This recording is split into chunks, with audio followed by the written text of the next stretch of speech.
Hello and welcome back to this ESG Clarity video series in conjunction with Reboot. I'm joined today by Leanne Mair, CEO and founder of Benefactum Consulting. Thanks so much for coming over to see us today. Hello, happy to be here. So first of all, can you talk a bit about your career and where you've got to today? I started out originally in asset management. It feels like ages ago now, but it's 2007.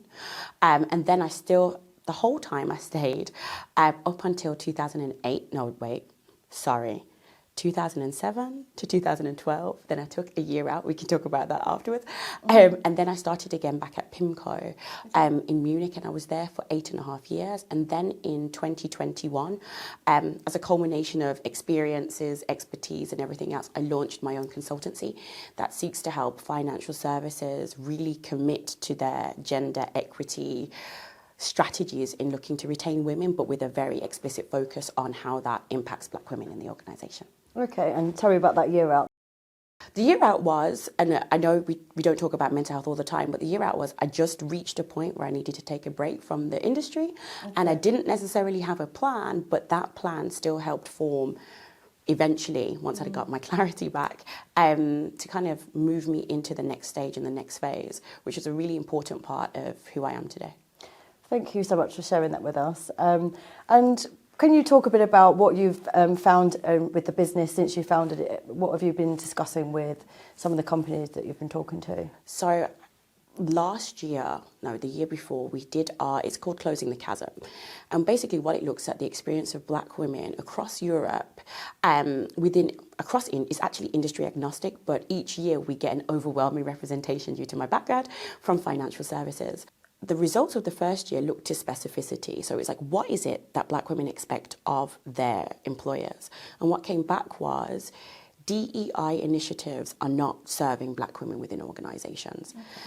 So it's specificity that came out of it. And a lot of the work that we were doing last year has been around operationalising DEI committees, but also socialising this concept for a lot of organisations that they need to be specific in solutions, even if they do have a foundation, like a general foundation. When it comes to being specific to addressing DEI issues, they have to kind of get used to it. And around that, there's a lot of discomfort, especially when you're talking about race. Okay. And what would you say are the barriers to progression for ethnic minorities in terms of career progression? And also, maybe you could share some personal challenges that you've come up against? So this is an interesting one. So I didn't necessarily realise at the time when I was younger that my race and my gender played a role. That came much later in terms of being able to articulate it. But from personal experience, looking at it from the other side, not so much of the barriers, but what has helped me and has also helped me, even with starting my own business, is understanding that everything you do is about relationships. Whether you are in a business, whether you decide to start your own business, it's about building strong relationships that help you have a network both within your organisation, but also outside.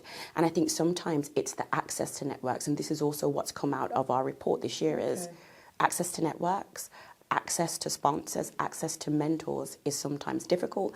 I was lucky that I had a sponsor very early in my career who guided me in so many different directions and helped me build a network that I still have today. As a consultancy, what would you recommend companies do? One key thing that they can put into place that would make them more inclusive? This is going to be a controversial one for a lot of people. We love that.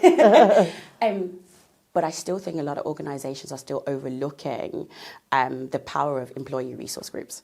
And I always say that an employee resource group should have 3 functions: to celebrate, to complain, but also to be part of the business's overall strategy. And I think for any organisation that has employee resource groups now, even if you have them, think about them practically and take a step back. You've probably got the celebration part down. You probably have the complaint part down, but how are you operationalising these groups to make sure that their experiences are being heard and that you are also implementing the required changes in your business? Because that doesn't necessarily always require external interference. It could just be you talk to them and say, look, this is what we're trying to achieve. What do you need in order to feel more part of the business? Would be my number one requirement. Or not requirement, recommendation. Great. Well, let's hope they're listening. Thank you so much for coming in today and sharing all your insights. It's been great talking to you. My pleasure. Thanks for having me.